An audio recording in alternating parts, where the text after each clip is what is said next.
racing. I've enjoyed it.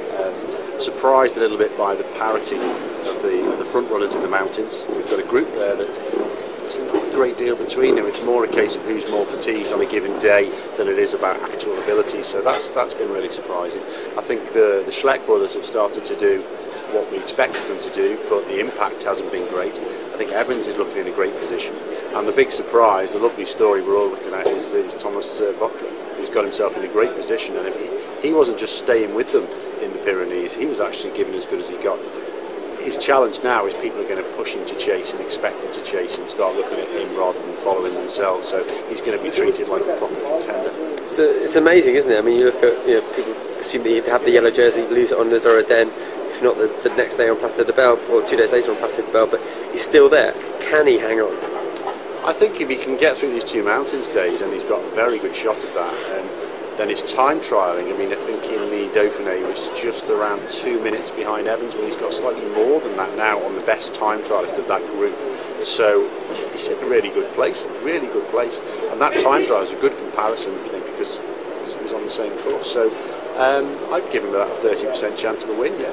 And Contador, a lot comes down to him, doesn't it? Because he has to make up a lot of time, but if he is powerful, or he does regain his strength, then he could play the race apart and end Vogel's reign in yellow. Well, Contador suffers from carrying this reputation of what he's done before, whether he's got good health or not. He's the only person, I believe, in the top 35 that broke the Giro this year, and I think that's a huge thing, because it's a lot to do 2 major tours now. Everybody's going to keep looking at him, but he's only really got 2 stages, because he needs summit finishes, not just mountain races. He's only really got 2 days, I think, that he can do something with. So I think the odds are stacked against him. His podium place is more likely, I think, for him this year at best. So reputation counts for nothing in the Tour? I think reputation is there for a reason. The guy is a fighter, and he had a horrendous first week, and he's still here, and he's still in the last group on the mountains, but I think the legs are what it's all about. And at the moment he's in the group, not leading it, but with a deficit that the others haven't got. You mentioned Evans. Is he now in the driving seat? I think Evans is quietly in the best position of the whole group. He's the strongest time trialist. He's not quite the strongest climber. You can see he's letting those jumps go and then clawing his way back up to it, but he is doing that.